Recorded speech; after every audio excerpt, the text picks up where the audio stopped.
إلا ما جعلته سهلا وأنت تجعل الحزن إذا شئت سهلا. InsyaAllah kita sambung balik pengajian kitab Al-Adhkar karangan Imam Nawawi rahimahullahu subhanahu wa ta'ala, wa nafa'ana Allahu bi'ulumihi fid daraini amin. Yang ada kitab tu, kita muka surat 17. Kata dia, keutamaan zikir yang tidak terikat waktunya. Allah subhanahu wa ta'ala berfirman yang bermaksud, dan sesungguhnya mengingati Allah adalah lebih besar. Surah Al-Ankabut ayat 45. Dalam ayat yang lain Allah subhanahu wa ta'ala berfirman yang bermaksud, kerana itu ingatlah kamu kepadaku, nescaya aku ingat pula kepadamu, dan bersyukurlah kepadaku, janganlah kamu mengingkari nikmatku. Surah Al-Baqarah ayat 152. Allah subhanahu wa ta'ala berfirman yang bermaksud, maka kalau sekiranya dia tidak termasuk orang-orang yang banyak mengingati Allah, nescaya dia akan tetap tinggal di dalam perut ikan itu sehingga hari kebangkitan. Surah As-Saffat ayat 143 hingga 144. Allah subhanahu wa ta'ala berfirman yang bermaksud, mereka selalu bertasbih malam dan siang, tiada henti-hentinya. Surah Al-Anbiya ayat 20. Muslimin muslimat yang dirahmati oleh Allah subhanahu wa ta'ala, jadi sebagaimana hak yang kita sedia maklum, kitab hak yang kita duduk belajar pada malam ni, nama dia adalah kitab Al-Adhkar, berkenaan dengan zikir-zikir. Jadi kita sekarang ni masuk dalam bab keutamaan zikir yang tidak terikat dengan waktu. Dia ada zikir hak yang terikat dengan waktu, dan ada zikir yang tidak terikat dengan waktu. Okey, kita ada zikir hak yang terikat dengan waktu, contoh lepas daripada semayang, dan ada zikir hak yang tidak terikat dengan waktu, bila-bila masa saja kita boleh berzikir. Muslimin muslimat yang dirahmati oleh Allah subhanahu wa ta'ala, Imam Nawawi sebelum daripada dia mendatangkan hadis Nabi sallallahu alaihi wasallam yang berkait dengan bab hak yang dia buat ni, dia buat mari dulu firman Allah subhanahu wa ta'ala. Ayat yang pertama yang disebut oleh Imam Nawawi adalah waladhikrullahi akbar. Ni yang kita biasa dengar semua dah. Sesungguhnya ingat Allah hak tu lebih besar. Ingat Allah hak tu hak yang lebih besar. Cuma kita kena sebut jugalah, dalam pengajian ni sebenarnya ladhikrullahi akbar, ulama berselisih kepada beberapa pandangan di dalam menafsirkan ayat tersebut. Jadi hak yang kita duduk dengar besar biasa dengar kan, mengingati Allah tu lebih besar. Tapi tahu tak, di sana ada tidak kurang daripada 5 pandangan ulama dalam menafsirkan ayat waladhikrullahi akbar. 5 pandangan. Yang pertama sekali, ladhikrullah, sesungguhnya mengingat Allah. Allah ingat kita, bukan kita ingat Allah. Allah ingat kita tu akbar, lebih besar daripada kita ingat kepada Allah. Allah Ta'ala ingat kita lebih besar. Okey, itu ada sebahagian daripada ulama tafsir, di antaranya Abdullah bin Abbas, tak silap ingat, dia menafsirkan maksud ladhikrullah ni bukan kita ingat Allah, Allah Ta'ala ingat kita. Hak tu lebih besar daripada kita ingat kepada Allah Subhanahu wa Ta'ala. Dan siapakah hak yang dapat Allah Ta'ala ingat ke dia? Orang mana hak yang dapat ganjaran sampai Allah Ta'ala ingat ke dia? Kata ulama, orang hak yang ingin mendapat ganjaran tersebut Allah Ta'ala ingat ke dia adalah dia kena ingat kepada Allah. Dalilnya ayat lepas daripada ni, Allah Subhanahu wa Ta'ala berfirman, fadhkuruni adhkurkum, mu ingat kepada aku akan ingat kepadamu. Apabila Allah Ta'ala ingat, tak ada hak tu hak yang lebih besar sekali, lebih besar daripada segala-galanya. Lebih besar daripada bini kita ingat kita, anak kita ingat kita, cucu kita ingat kita, ayah kita ingat kita, mak kita ingat kita. Ada juga tahu tak dalam masyarakat kita ni, mari jumpa dengan ustaz, mari jumpa dengan tok imam, minta sembahyang hajat, anak dia ingat dia. Lama dah balik-balik dak tanya kapo langsung Allah Rabbi, anak tak ada benda ni, mak yang duk susah sangat. Tiba-tiba lepas daripada benda ahli masjid orang surau semayang aja anak dia telefon, esok tu buat nasi dagang terus dah, suka sangat. Rasa ni hak paling besar sekali dalam hidup dia ni. Dah anak dah biasa ingat, tiba-tiba anak telefon lah, rupanya anak telefon nak pinjam BT je, sebab anak jam BT. Biarlah, yang penting anak ingat ke dia. Gembira dah kita. Ada orang benda minta semayang ajak sebab cucu dah ingat ke dia, tok lelaki dah ingat ke dia, bini dah ingat ke dia, macam-macam kan tau. Allah Rabbi. Tapi sebenarnya dalam benda yang kita duk cerita saat ni, kecek lagi berbanding dengan Allah Ta'ala ingat kepada kita. Okey, tu ladikulullah. Allah Ta'ala ingat kepada hamba dia, hak tu lebih besar daripada segala-galanya. Kita pada hari ni kalau raja ingat kita, menteri ingat kita, walaupun duk balah dengan menteri, tapi kalau menteri duk ingat kita, Allah Rabbi, rasa suka sungguh dah menteri duk ingat. Memang duk balah setengah-setengah dengan menteri pun, tapi kalau menteri duk sebut tu, suka sungguh. Kecek belaka berbanding dengan Allah Ta'ala ingat. Tuhan yang mencipta segala menteri dan mencipta sekalian alam ingat kepada kita, pastinya lebih besar. Okey, itu satu huraian daripada maksud firman Allah Ta'ala, wala zikrullahi akbar. Cuma hak yang masyhur, yang kita dah ingat sama, hak yang kita dah tahu sama, maksud la zikrullahi akbar, berzikir kepada Allah adalah lebih besar daripada segala-galanya. Tak ada dah hak yang lebih besar. Hak tu hak yang paling besar sekali. Ingat kepada Allah hak yang paling besar. Sebab itulah ulama-ulama tasawuf dia meletakkan selain daripada Allah Subhanahu Wa Ta'ala adalah aghyar, akdar, perkara yang mengkeruhkan hati. Jadi benda yang kecil belaka, yang paling mulia, yang paling besar adalah ingat kepada Allah Subhanahu Wa Ta'ala. Jadi dalam ayat ni Allah Subhanahu Wa Ta'ala menyebut bahawasanya ingat kepada dia lebih besar tanpa meletakkan batasan waktu. Setiap waktu kita boleh ingat kepada Allah Subhanahu Wa Ta'ala. Okey, itu ayat yang pertama. Dalam ayat yang kedua, Imam Nawawi menyebut ayat ni di antara ayat yang biasa kita dengar semua lah. Benda fadhkuruni adhkurukum washkuru, fadhkuruni adhkurukum washkuruli wala takfurun. Gitu ayat dia kan, yang kita biasa dengar semua. Maka mu kena sebut aku, nescaya aku akan sebutmu.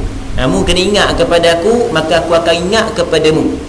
Sebab itulah kalau kita pergi ke dalam ilmu tasawuf ataupun ilmu ulama-ulama tazkiyah an-nafs, kalau orang tu nak dapat benda daripada Allah Ta'ala, anugerah daripada Allah Subhanahu Wa Ta'ala, dia kena banyak berzikir kepada Allah Subhanahu Wa Ta'ala. Barulah Allah Ta'ala masukkan nur, cahaya di dalam hati dia. Baik, seterusnya kata dia, dan bersyukurlah kepadaku dan janganlah kamu mengingkari nikmatku.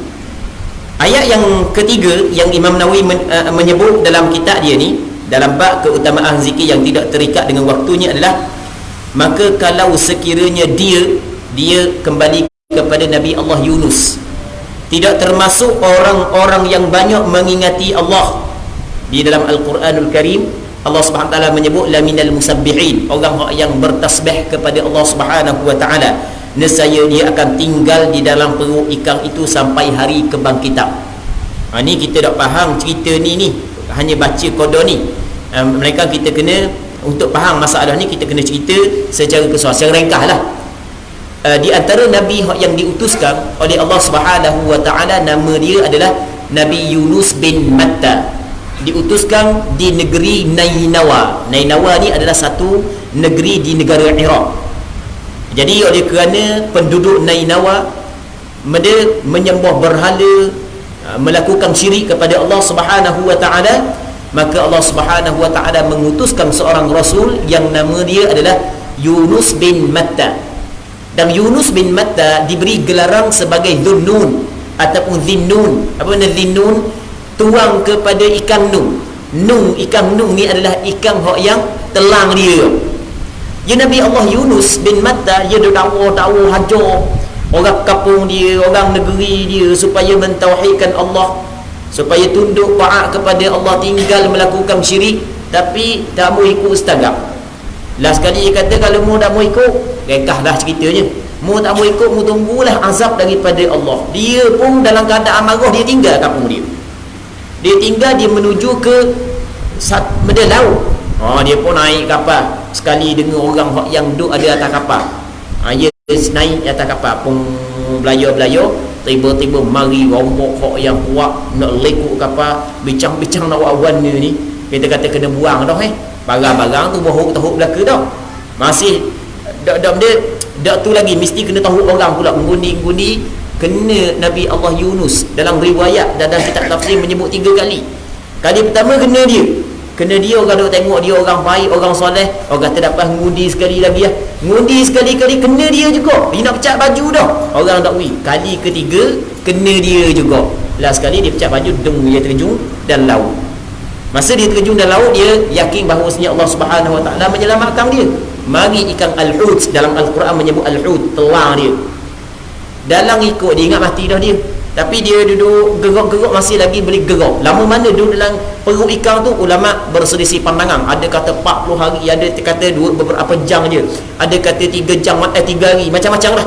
Ada beberapa pandangan daripada ulama. Lepas daripada tu ikan Nuh saat ni tu mutah balik Nabi Allah Yunus. Baik, masa dia duduk dalam perut ikan, Nabi Allah Yunus berzikir dengan zikir la ilaha illa anta subhanaka inni kuntu minadh zalimin. Dia berzikir dengan zikir sehingga kan Allah Subhanahu Wa Taala kata lagu mana, laula kalau sekiranya Nabi Allah Yunus bukanlah daripada orang yang sentiasa bertasbih kepada Allah, maka dia tidak akan terselamat.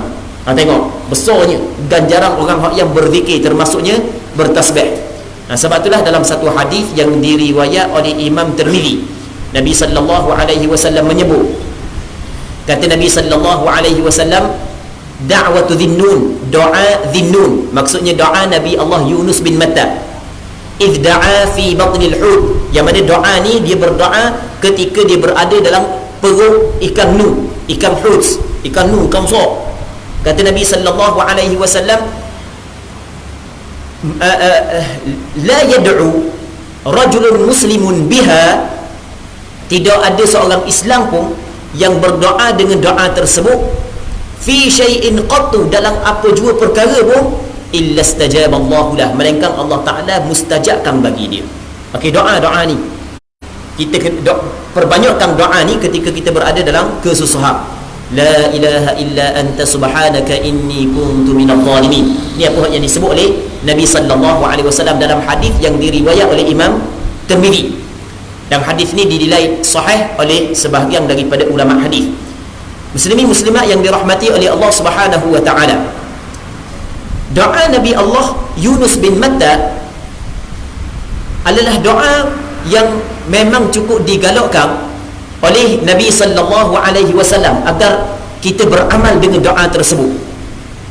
Nabi Allah Yunus bin Matta ketika dia berada dalam perut ikan Nuh, dia berdoa dengan doa tersebut, Allah Subhanahu Wa Taala menyelamatkan dia. Tapi kita kena ingat, doa yang kita berdoa dalam kesusahan, kita nak Allah Ta'ala cepat mustajab doa kita, adalah ketika kita senang, kita perbanyakkan doa. Jadi bukan hanya ketika kita susah sahaja, bahkan ketika kita senang, kita kena perbanyakkan doa. Berpandukan kepada satu hadis yang diriwayat daripada Abdullah bin Abbas radhiyallahu ta'ala anhuma, Nabi sallallahu alaihi wasallam bersabda, ta'arraf ila Allah fi ar-rakha ya'rifka fi syiddah. Mu kena kenal Allah Ta'ala pada ketika mu senang, Allah Ta'ala akan kenalmu pada ketika mu susah. Jadi ketika kita senang, banyakkan berdoa. Jadi apabila kita susah, kita berdoa, akan cepat datang pertolongan daripada Allah Subhanahu Wa Ta'ala. Okey, tu cerita sedikit sebanyaklah tentang Nabi Allah Yunus bin Matta. Sikit je, ringkas je kita cerita tu. Seterusnya Allah Subhanahu Wa Ta'ala berfirman yang bermaksud mereka selalu bertasbih malam dan siang, tidak henti-hentinya. Itu surah Al-Anbiya ayat 20. Kata Imam Nawawi rahimahullahu subhanahu wa ta'ala, telah kami riwayatkan dalam kitab As-Sahihain.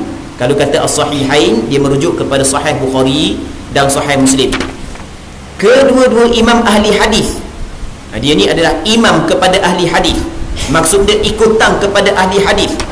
Yang pertama nama dia Abu Abdillah Muhammad bin Ismail bin Ibrahim bin Mughirah Al-Bukhari Al-Ju'fi, dan Abu Husain Muslim bin Hajjaj bin Muslim Al-Qushairi An-Naisaburi radhiyallahu anhuma, dengan sanad yang bersambung daripada Abu Hurairah. Beliau adalah Abdul Rahman bin Sakhr menurut pendapat yang paling benar dari sekadar 30 pendapat. Allah Rabbi, kita baca cepat lagu tu kan, tapi sebenarnya perkataan ni sebenarnya adalah perkataan yang cukup tinggi perbincangannya, ataupun cukup banyak perbincangannya dalam ilmu hadis.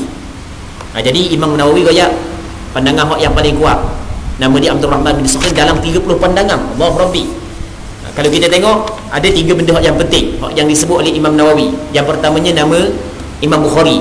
Nama Imam Bukhari yang disebut oleh Imam Nawawi, nama dia Abu Abdillah Muhammad bin Ismail bin Ibrahim bin Mughirah bin Bardizbah. Memang nak ingat sekaligus gitu kan.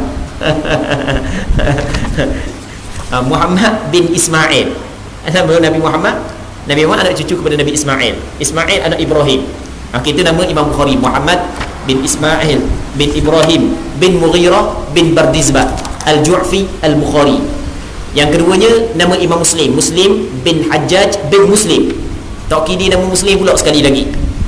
Lepas tu nama Abu Hurairah. Abu Hurairah sebenarnya ulama hadis berselisih pandangan. Nama dia sebenar dia, sebab dia masyhur dengan panggilan je Abu Hurairah. Kata Imam Nawawi 30 pandangan ulama-ulama berkhilaf. Ada kata nama dia gini 30, tapi dalam hak yang 30 tu paling pandangan hak yang paling kuat, dan nama dia adalah Abdul Rahman bin Sakhrin. Itu nama Abu Hurairah. Beliau adalah sahabat yang paling banyak meriwayatkan hadis. Okey, yang keempat, ramai-ramai sahabat Rasulullah yang paling banyak meriwayatkan hadis adalah Abu Hurairah. Abu Hurairah orang yang paling banyak meriwayatkan hadis. Walaupun dia jumpa dengan Rasulullah sallallahu alaihi wasallam lewat dah, lebih kurang dalam 4 tahun jadi bersama dengan Rasulullah, lebih kurang. Sebab dia mari ke Madinah berjumpa dengan Rasulullah pada tahun Fathu Khaybar, pada tahun penaklukan kota Khaybar, dalam peperangan Khaybar. Dia mari berjumpa dengan Nabi sallallahu alaihi wasallam. Dia asal penduduk Yaman.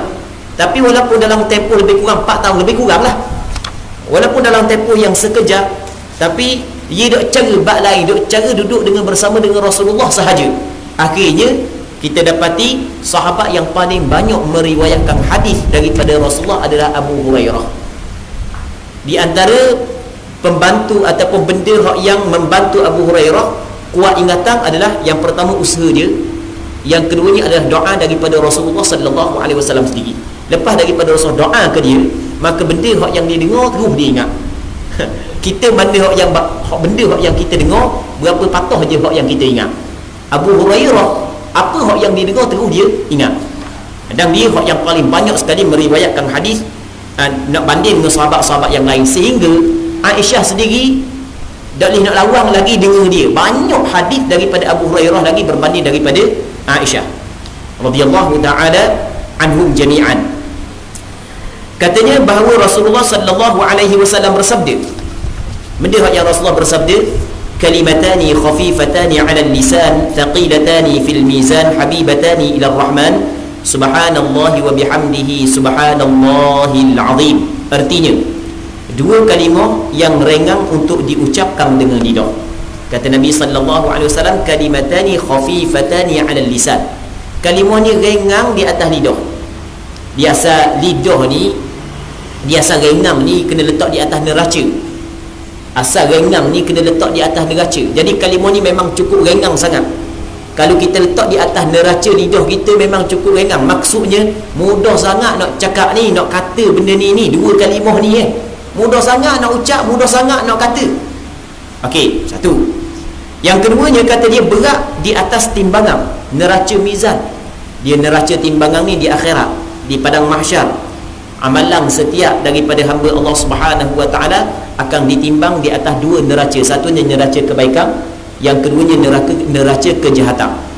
Baik, ganjaran pahala orang yang kata dua kalimah ni penuh neraca timbangan, ataupun jadi neraca timbangan kebaikan tu jadi berat kerana ganjaran dua kalimah ni. Allahu Rabbi. Yang ketiganya dikasihi oleh Allah Subhanahu wa taala yang bersifat dengan Rahman. Amat dikasihi oleh Allah Subhanahu wa taala dua kalimah ni. Tapi kita kena faham, bukanlah bermaksud selain daripada dua kalimah ni tidak dikasihi oleh Allah, bukan. Setiap kalimah yang baik dikasihi oleh Allah Subhanahu wa taala. sama ada ucapan subhanallah, alhamdulillah, Allahu akbar, la ilaha illallah, la haula wala quwata illa billah, bacaan Al-Quranul Karim, bacaan-bacaan dalam sembahyang, semuanya dikasihi oleh Allah Subhanahu wa taala. Tetapi dua kalimah ni mengandungi kelebihan yang khusus sehingga kan disebut dalam hadis ni dua kalimah ni amat dikasihi oleh Allah Subhanahu wa taala. Okey. Benda kalimah ni subhanallahi wa bihamdihi subhanallahil azim. Maksudnya Maha suci Allah dan segala puji baginya Allah Subhanahu wa taala. Maha suci Allah yang maha agung. Muslimin muslimat yang dirahmati oleh Allah Subhanahu wa taala. Jadi rasanya kalimah ni kita orang yang duk surah bala ni duk dengar dah tahulah berapa puluh kali dah start daripada sampai ke sekarang berapa puluh kali dah kita dengar kalimah ni. Cuma sekali dengar beramal sekejap, sekali dengar beramal sekejap, sekali dengar pulah kok dia bulu, kalau ada tasbih pulah kok tasbih kejap, sekali kabur sekali buat, sekali kabur sekali buat, macam ketuk paku je lah. Okey, lepas ni mungkin buat pula sekejap je, lepas tu dah buat, nanti ustaz mengajar akan datang, ustaz mana pula buat pula. Okey, gitulah kita kan. Tapi tak apalah, tak ada masalah lah. Yang penting ada peringatan. Wa dzakir fa inna dzikra tanfa'ul mu'minin. Beri peringatan. Sesungguhnya peringatan itu memberi manfaat kepada orang beriman. Muslimin muslimat yang dirahmati oleh Allah Subhanahu wa taala, kita bukan nak kabur bahawasanya dua kalimah ni adalah ada ganjaran yang cukup besar, kerana ahli jemaah kita ni dah tahu dah berapa kali dia biasa dengar hadis ni. Cuma kita nak bincang kenapakah dua kalimah ni ganjarannya cukup besar di sisi agama. Kenapakah Allah Ta'ala memberi ganjaran yang cukup besar bagi orang yang berkata kalimah subhanallahi wa bihamdihi subhanallahil azim? Kerana dia sebenarnya dalam kalimah ni dia mengandungi 4 kalimah. Dalam kalimah ni dia ada 4 perkara. Yang pertamanya dia ada menyuci Allah Subhanahu wa taala. Yang keduanya ada memuji Allah Subhanahu wa taala. Yang ketiganya ada membesarkan Allah Subhanahu wa taala. Yang keempat ada mentauhidkan Allah Subhanahu wa taala. Kalimah ni sebenarnya adalah ringkasan daripada 4 kalimah. 4 kalimah ni yang dikenali sebagai al-baqiyatus salihah. Dalam kalimah subhanallahi wa bihamdi ada menyucikan Allah Subhanahu wa taala, dan ada memuji Allah Subhanahu wa taala, ada membesarkan Allah Subhanahu wa taala, ada mentauhidkan Allah Subhanahu wa taala. Dan lagu mana kita nak faham? Okey, nanti kita akan huraikan. Muslimin muslimat yang dirahmati oleh Allah Subhanahu wa taala, perkataan subhanallah, maha suci Allah. Maha suci Allah ni adalah menyucikan Allah daripada segala kekurangan. Maksudnya ketika kita ucap subhanallah, kita telah menafikan segala kekurangan daripada Allah Subhanahu wa taala. Apabila kita menafikan segala kekurangan daripada Allah Subhanahu wa taala, secara lazimnya kita akan menyabitkan kesempurnaan bagi Allah Subhanahu wa taala.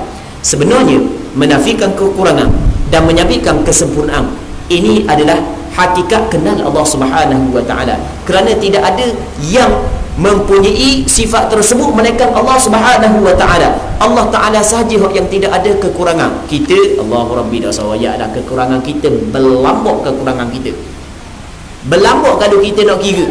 Tak usah suruh orang kira, kita boleh kira sendiri. Dan kalau orang lebih lagi banyak orang nampak, sebab kita tengok dengan 2 mata kita je, orang boleh tengok dengan beratus-ratus mata. Okey. Tidak ada hak yang bersifat dengan segala sifat kesempurnaan melainkan Allah Subhanahu wa taala. Sebab tu dalam akidah, apa hak yang wajib kita kena berpegang secara umum, secara kasar, secara ijmali adalah kita kena beriktikad dalam hati Allah Taala bersifat dengan segala sifat kesempurnaan, sedikit pun tidak ada kekurangan daripada Allah Subhanahu wa taala. Okey, apabila kita beriktikad lagu tu, jadi bermaknanya daripada pegangan kita tak ada hak yang layak disembah melainkan Allah Subhanahu wa taala. Orang yang layak disembah adalah orang yang mesti tidak ada sedikit pun kekurangan pada dia, dan pada dia ada penuh dengan kesempurnaan. Jadi di situ ada mentauhidkan Allah Subhanahu wa taala. Jadi orang yang mempunyai sifat tersebut, zat yang mempunyai sifat tersebut sedikit pun tidak ada kekurangan dan pada dia penuh dengan kesempurnaan, zat itulah zat yang paling besar. Okey, itu membesarkan Allah Subhanahu wa taala dengan ucapan tersebut, subhanallahi wa bihamdihi subhanallahil azim. Maha suci Allah Subhanahu wa taala dan segala puji baginya. Maha suci Allah Subhanahu wa taala yang maha agung. Sebab itulah besar sangat ganjaran orang yang menyebut perkataan ni. Cuma perlu kita kena tahu, untuk mendapat ganjaran daripada ucapan ni adalah yang pertama sekali kita kena betulkan ucapan tu. Kena betul lah. Sebut tak betul tak boleh lah. Sebut biar betul. Subhanallahi wa bihamdihi subhanallahil azim. Kan pernah kita kabar orang, kadang-kadang orang kita ni dia tinggal huruf, tukar huruf macam-macam kan. Tinggal huruf, tukar huruf. Ha dalam bahasa Arab dia lain daripada ha. Subhanallah salah, bukan subha. Tu al-ha dia dengan ha. Subhan. Okey, tu kita kena tahu. Subhanallah mati dengan ha. Wa bihamdih subhanallahil azim. Sebut model. Okey, itu yang pertama. Yang keduanya, mengikut pandangan sebahagian daripada ulama, adalah kita kena tahu makna ketika kita ucapkan perkataan ni. Jadi ketika kita ucap subhanallah wa bihamdihi subhanallahil azim, kita hadirkan makna di dalam hati. Apabila kita hadirkan makna dalam hati, barulah ada roh bagi zikir ini. Okey, itu mengikut pandangan sebahagian daripada ulama.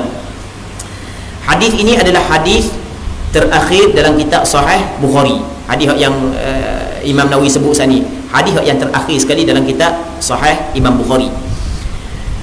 Seterusnya telah kami riwayatkan dalam kitab Sahih Muslim daripada Abu Zar, seorang sahabat Nabi sallallahu alaihi wasallam, Abu Zar Al-Ghifari.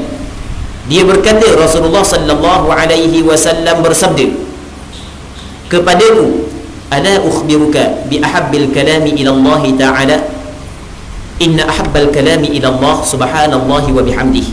Wa fi riwayatin su'ila Rasulullah sallallahu alaihi wasallam ayyul kalami afdal, qala mastafa Allah li malaikatihi aw li ibadihi subhanallahi wa bihamdihi. Artinya, kata Nabi sallallahu alaihi wasallam, mahukah aku beritahu kepada kamu tentang perkataan yang paling Allah Ta'ala cintai? Allah Rabbi, kita orang yang meletakkan Allah Ta'ala di dalam hati kita pada tempat yang tinggi. Ketika kita dengar ada perkataan ataupun perbuatan yang Allah Ta'ala kasih, mesti kita nak tahu.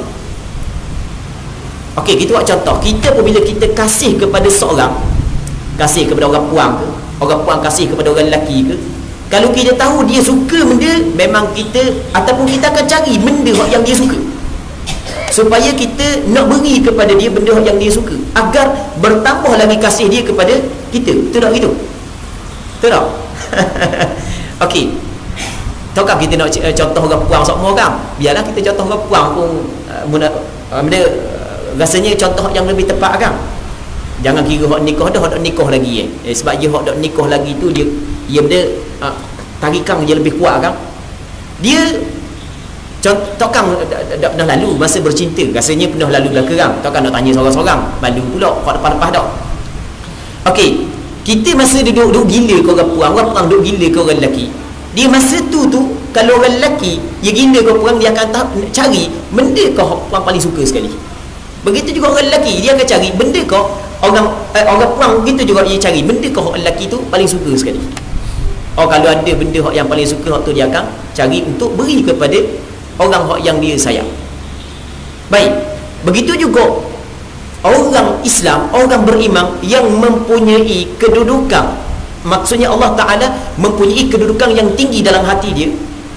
Ketika dia dengar ada perkataan ataupun perbuatan yang Allah Ta'ala sayang, maka pasti dia ingin tahu untuk diberi kepada Allah Subhanahu Wa Ta'ala, agar orang yang dia sayang, agar orang zat yang dia cinta, zat yang dia sayang, balas balik kasih sayang kepada dia.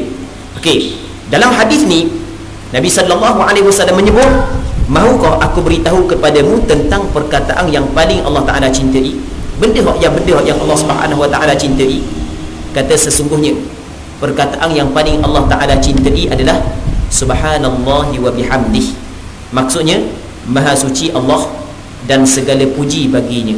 Ini perkataan yang paling Allah Taala cintai, ucapan subhanallahi wa bihamdihi. Ini paling Allah Ta'ala paling suka.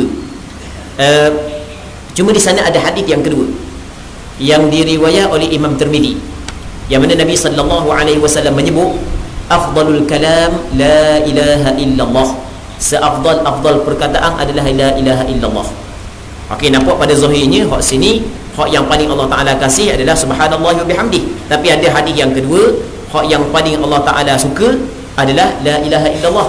Kata ulama sebenarnya tidak bercanggah pun. Tak bercanggah pun. Sebenarnya kedua-dua perkataan tersebut adalah dikasihi oleh Allah Subhanahu wa taala. Cuma dalam hadis ini disebut subhanallah wa bihamdih adalah benda yang paling Allah Subhanahu wa taala kasih, kerana dalam subhanallah wa bihamdih ada mengandungi perkataan la ilaha illallah. Macam kita khabar tadi, ketika kita membersihkan Allah Ta'ala daripada segala kekurangan, mensucikan Allah daripada segala kekurangan, maka pasti kita akan menyabitkan kepada Allah Subhanahu Wa Ta'ala segala sifat kesempurnaan. Zat yang tidak ada sedikit pun kekurangan, zat yang pada dia segala kesempurnaan, zat tu sajalah yang layak disembah dengan sebenar-benarnya. Maka dalam perkataan subhanallah wa bihamdih ada mengandungi kalimah tauhid, ada mengandungi perkataan la ilaha illallah. Sebab itulah perkataan ni cukup dikasihi oleh Allah Subhanahu Wa Ta'ala. Tinggal lagi kita je lah. Jadi kita tahu dah benda ni, tinggal lagi kita buat ke dah. Tapi pastinya kita yakinlah ahli Jumaah kita buat. Cuma macam kita khabar tadi, buat kadang-kadang dah buat lama, buat sekejap aja. Sekali dengar tu mungkin dah 2-3 hari. Tengah panas saat itu buatlah. Lepas tu sejuk tinggal pula. Orang khabar buat pula. Memang gitulah kita manusia kan. Tapi tak apalah, yang penting ada peringatan. Itu yang penting. Baik.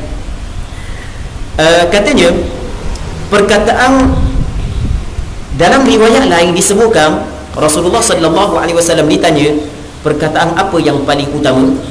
Baginda sallallahu alaihi wasallam menjawab, apa yang dipilih oleh Allah Taala untuk para malaikatnya ataupun untuk hamba-hambanya. Dia ada Allah Taala memilih untuk para malaikatnya ataupun Allah Taala pilih kepada hambanya. Hak ni lah hak yang paling besar sekali, hak yang paling afdal sekali.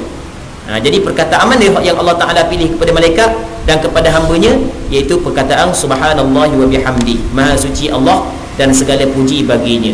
Jadi ucapan subhanallah wa bihamdih ini adalah perkataan yang sering diucapkan oleh para malaikat. Ni zikir para malaikat dalam Al-Quranul Karim, dalam surah Al-Baqarah. Kalau kita buka 3 je, ketika Allah Ta'ala menceritakan dalam Al-Quranul Karim, Allah Ta'ala nak jadikan khalifah di atas muka bumi. Allah Ta'ala nak jadikan khalifah di atas muka bumi. Maka malaikat tanya, benda mu nak jadi mereka man yasfikud dima, mereka yang merosakkan muka bumi dan menumpahkan darah. Lepas tu malaikat kata lagu mana? Wa nahnu nusabbihu bihamdi rabbik wa nahnu nusabbihu bihamdik. Kami memuji kepadamu ya Allah, sedangkan kami ni hak yang layak duduk di atas muka bumi, sebab kami duduk siang malam puji kepadamu ya Allah, kami bertasbih kepadamu dengan memujimu ya Allah. Jadi ucapan subhanallah wa bihamdi adalah ucapan yang Allah Ta'ala pilih kepada para malaikatnya. Para malaikat Allah Subhanahu wa Ta'ala adalah makhluk yang cukup mulia di sisi Allah Subhanahu wa Ta'ala. Jadi ucapan dia juga ucapan yang cukup mulia. Maka hamba Allah Ta'ala yang ingin mendapat kemuliaan sebagaimana kemuliaan yang telah diperolehi oleh malaikat, maka dia kena ucap ucapan yang Allah Ta'ala pilih kepada malaikat, iaitu subhanallahi wa bihamdi. Okey, seterusnya kata dia, telah kami riwayatkan juga dalam Sahih Muslim daripada Samurah bin Jundab. Dia seorang sahabat Rasulullah, ada seorang sahabat nama dia Samurah bin Jundab. Orang kita tak ada nama Jundab. Kalau ada nama Jundab tu tak tahulah. Rasa pelik dia nama Jundab. Kalau ada, tapi sebenarnya Jundab adalah nama kepada ayah kepada seorang sahabat. Nama dia Samurah bin Jundab. Dia boleh baca dua, Jundub ataupun Jundab. Samurah bin Jundub ataupun Samurah bin Jundab. Dia kata lagu mana? Dia berkata Rasulullah sallallahu alaihi wasallam bersabda, ahabbul kalami ila Allah Ta'ala arba'un, subhanallah walhamdulillah wa la ilaha illallah wallahu akbar, la yadurruka bi ayyihinna bada'ta. Artinya, perkataan yang paling Allah Ta'ala cintai ada 4. Subhanallah walhamdulillah wa la ilaha illallah wallahu akbar.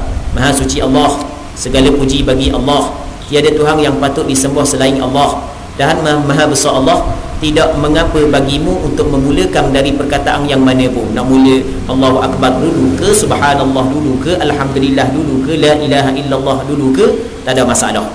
Okey, seterusnya telah kami riwayatkan dalam Sahih Muslim daripada Abu Malik Al-Ash'ari radhiyallahu anhu, dia berkata Rasulullah sallallahu alaihi wasallam telah bersabda.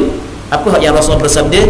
At-tuhuru syatrul iman walhamdulillahi tamla'ul mizan wa subhanallahi walhamdulillahi tamla'ani aw qala tamla'u ma bainas samawati wal ard. Artinya, bersuci adalah sebahagian daripada iman. Okey, hari ni kita kena urang panjang sikit. Dia ada dalam satu hadis Nabi sallallahu alaihi wasallam yang diriwayat oleh Imam Muslim daripada seorang sahabat Rasul yang dikenali sebagai Abu Malik Al-Ash'ari. Tapi nama dia sebenarnya nama dia Al-Harith bin Asim Al-Ash'ari nama dia. Yang mana Rasulullah sallallahu alaihi wasallam bersabda, at-tuhuru syatrul iman. Bersuci itu sebahagian daripada iman.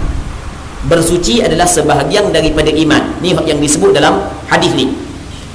Tapi kita kena faham makna bersuci dan makna iman di sini. Jangan kita letak pada tempat hak yang tidak betul di sisi agama. Ada sebahagian daripada orang dia ambil hadis ni tulis dia, bersuci sebahagian daripada iman, dia letak mana? Di tempat pembuangan sampah. Jadi bermakna hak yang dikatakan sebahagian daripada beriman saat itu adalah kena bersih kawasan tu. Dia tak guna hadis ni at-tuhuru syatrul iman untuk bersih baju, untuk bersih dalam rumah. Nampak rumah kubang, tulis pula at-tuhuru syatrul iman, bersuci itu sebahagian daripada iman. Sebenarnya itu adalah silap, itu adalah salah. Dia sebenarnya orang tu dia tidak belajar hadis ni. Kalau dia belajar, dia tidak akan meletakkan hadis ni pada tempat tersebut. Bukanlah bermaksud bahawasanya syarak melarang kita melakukan kebersihan, bukan. Syarak memang menuntut untuk kita melakukan kebersihan. Sama ada tempat pembuangan sampah di dalam masjid, dalam surau, baju kita, begitu juga dalam rumah kita, memang syarak tuntut. Tapi meletakkan hadis ni di tempat tersebut, orang panggil letak tak kena pada tempat. Macam kita kata gini ya, kita kata manakah dalil Allah larang, manakah dalil tak boleh kecing kepada rakyat? Contoh kita kata, manakah dalil haram nipu? Sebagai contoh, dalilnya dikata qul huwallahu ahad. Kata oleh mulia Muhammad, Allah Ta'ala itu Maha Esa. Tu ayat Quran tau. Kita kata betul tu ayat Quran, tapi guna ayat tersebut untuk tempat tu dah kena, cara dah kena. Okey, boleh faham? Sebenarnya at-tuhuru syatrul iman dalam hadis ni makna dia lain. Bukan makna dia sebagaimana yang kita faham tadi. Bukanlah bermaksud benda kotor saat itu dituntut oleh agama, bukan. Syarak memang menuntut kepada kita melakukan kebersihan, bersihkan tempat, bersihkan pakaian kita, memang syarak tuntut. Namun hadis ni letak situ adalah tidak tepat. Okey, boleh kita faham kan? Begitu juga ada selagi yang biasa kita duk tengok an-nadhafatu minal iman. Dia tulis an-nadhafatu minal iman. Sebenarnya perkataan an-nadhafatu minal iman dia tidak disebut di dalam hadis yang sahih. Tidak disebut dalam hadis yang sahih perkataan tersebut, tapi makna betul. Makna sama dengan at-tuhuru syatrul iman. Okey, apa makna tuhur di sini? Makna at-tuhur di sini ulama berselisih kepada beberapa pandangan. Pandangan yang pertama adalah bersuci daripada hadas, bersuci daripada najis. Bersuci daripada hadas, bersuci daripada najis adalah minal iman. Iman di sini dengan makna sembahyang. Kita bersuci daripada hadas, bersuci daripada najis atau sebahagian daripada sembahyang. Maksud dia orang yang sembahyang tapi dia tidak jaga diri dia daripada najis, dia tidak ambil air sembahyang betul, tidak mandi wajib betul, maka tak sah sembahyang dia. Kerana at-tuhuru syatrul iman. Dalam syarak iman ada makna sembahyang. Dalam Al-Quranul Karim ada ayat, wa ma kana Allahu liyudhi'a imanakum. Allah Ta'ala tidak mensia-siakan iman kamu. Kalau kita buka dalam kitab tafsir, imanakum ay salatakum. Iman kamu di sini dengan makna sembahyang kamu. Cerita dia lagu mana cerita dia? Nabi sallallahu alaihi wasallam apabila dia berhijrah ke kota Madinah, maka sampai di Madinah Rasul sembahyang hadap kepada Baitul Maqdis. Dia hadap kepada Baitul Maqdis. Jadi lebih kurang dalam beberapa belah bulan lah. Maka Rasulullah pun nak minta daripada Allah agar hadap kepada Kaabah pula.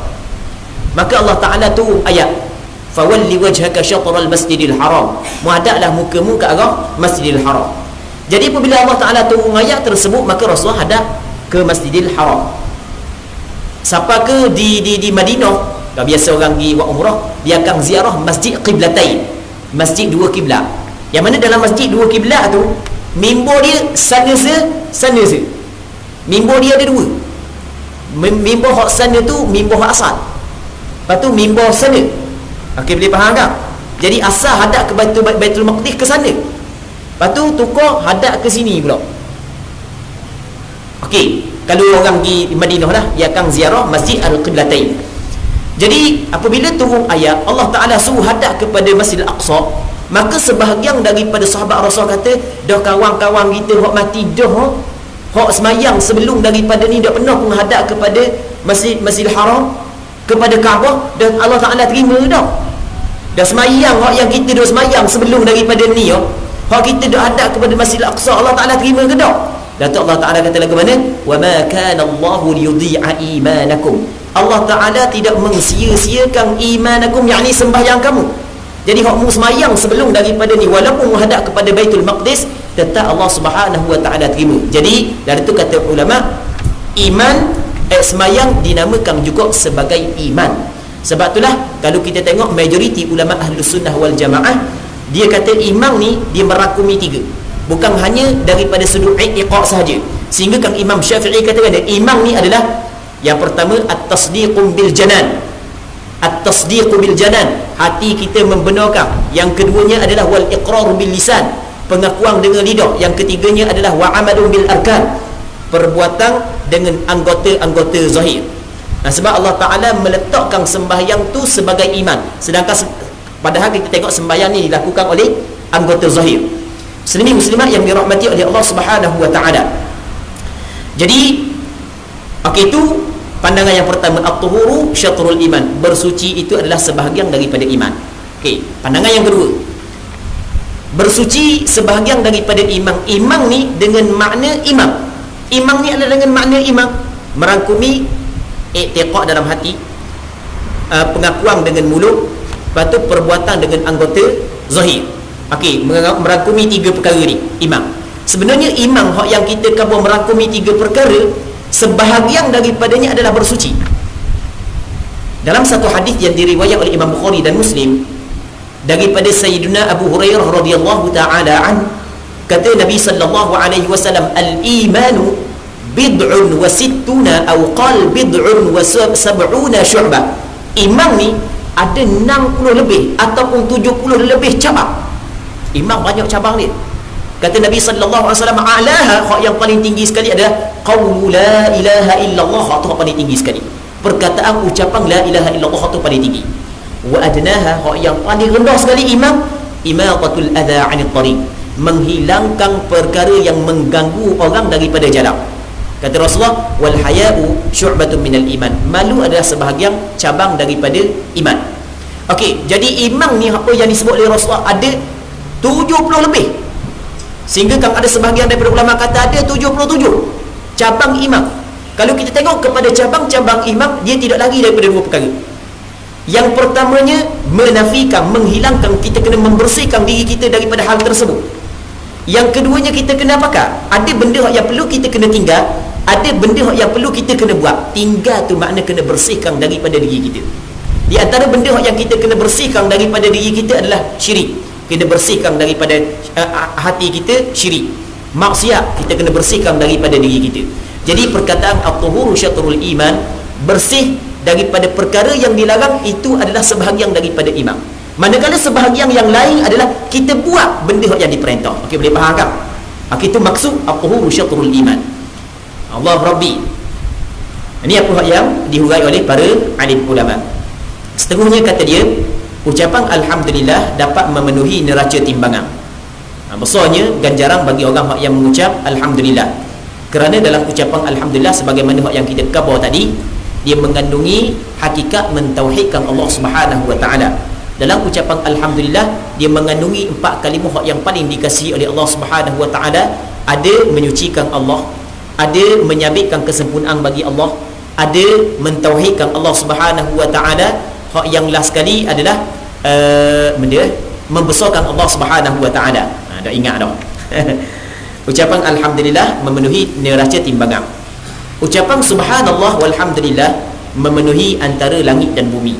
Soalnya ganjaran pahala yang Allah Taala bagi kepada orang yang mengucap perkataan ni. Muslimin muslimat yang dirahmati oleh Allah Subhanahu wa taala. Benda yang perlu kita kena tahu lagi adalah ketika mana kita mendengar amalan yang sikit ganjaran dia cukup banyak, tiba-tiba kita tidak mampu buat, kita kena muhasabah diri kita. Kita kena fikir kenapa kau terjadi hal tersebut. Benda ni benda sikit aja ganjaran pahala. Benda ni memang cukup tinggi ganjaran pahala. Walaupun kita tahu tapi kita tidak mampu buat, maka di situ kita perlu muhasabah diri kita. Sebab benda aku jadi lagu ni, benda yang sepatutnya aku boleh buat tapi aku tidak boleh buat.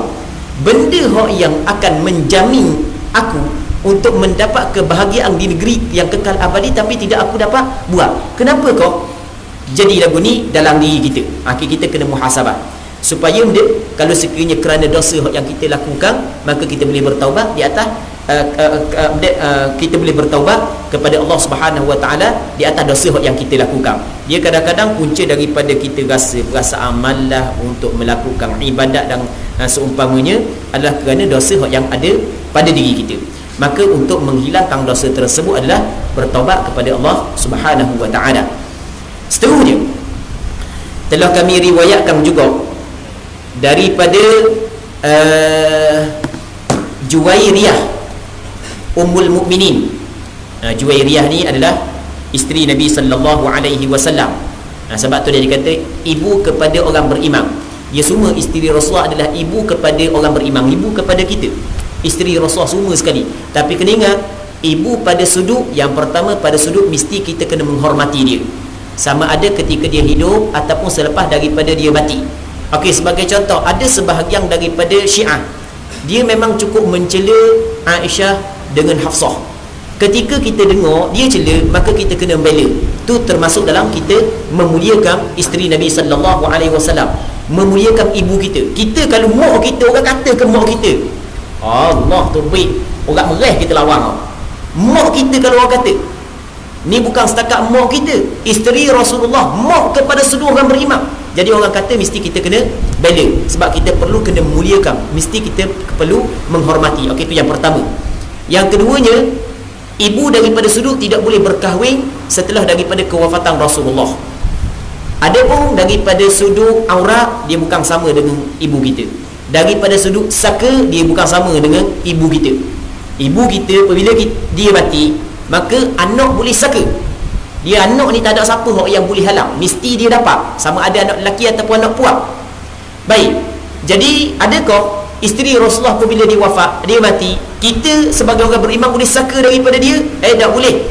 Dalam masalah saka, dia bukan ibu kita. Dalam masalah aurat, dia bukan ibu kita. Maksudnya isteri Rasulullah sallallahu alaihi wasallam di hadapan sahabat-sahabat yang selain daripada mahram dia kena jaga aurat. Dia kena tutup belaka. Kena tutup dah aurat, dia kena jaga. Bahkan apa yang disebut dalam Al-Quranul Karim, Allah Ta'ala suruh kepada dia rendahkan suara. Fala takhda'na bil qawl. Mu jangan kena rendahkan suara, kena cakap biasa, jangan rendahkan suara. Mu jangan rendahkan suara ketika bercakap dengan orang beriman. Sebab bimbang, fayatma'al ladzi, bimbang orang yang ada penyakit dalam hati, rasa nak buat benda hak tak molek dengan isteri Nabi sallallahu alaihi wasallam. Sebab Allah Ta'ala pesan kepada isteri Rasulullah dalam Al-Quranul Karim, kena jaga bukan setakat batasan aurat. Suara ketika cakap pun jangan rendahkan. Jangan cakap lembut je dengan orang puang, jangan dengan orang lelaki, sebab dia orang puang. Macam kalau kita pula, jangan cakap lembut je dengan orang puang. Kalau dia, jangan cakap lembut je dengan orang lelaki. Baik, jadi isteri pada sudut kita kena hormat. Lepas tu sudut kita kena, tidak boleh kita nikah dengan dia setelah daripada kewafatan Nabi sallallahu alaihi wasallam. Telah kami riwayatkan juga daripada Juwairiyah Ummul Mukminin radhiyallahu taala anha, anna Nabiy sallallahu alaihi wasallam kharaja min 'indiha bukratan hina shalla as-subha وهي في مسجدها ثم رجع بعد أن أضحى وهي جالسة فيه فقال ما زلت اليوم على الحالة التي فارقتك عليها؟ قالت نعم. فقال النبي صلى الله عليه وسلم لقد قلت بعدك 4 كلمات 3 مرات لو وزنت بما قلت منذ اليوم لوزنتهن subhanallah wa bihamdihi adada khalqihi wa ridha nafsi. Nanti kita kena sambung mula lah. Panjang pula hadis ni. Kita berhenti situ dululah. InsyaAllah kita rasa ada manfaat daripada perbincangan kita pada malam ni. Kita berdoa kepada Allah Subhanahu wa taala agar Allah Subhanahu wa taala memberi manfaat kepada kita, memberi keberkatan kepada kita, memberi kekuatan taufik agar kita mampu amalkan ucapan subhanallahi wa bihamdihi subhanallahil azim. والله سبحانه وتعالى أعلى وأعلم. اللهم حققنا باتباع نبيك محمد صلى الله عليه وسلم ظاهرا وباطنا. اللهم اجعلنا ممن يستمعون القول فيتبعون أحسنه. وصل اللهم وسلم وبارك على سيدنا ومولانا محمد وعلى آله وصحبه أجمعين والحمد لله رب العالمين.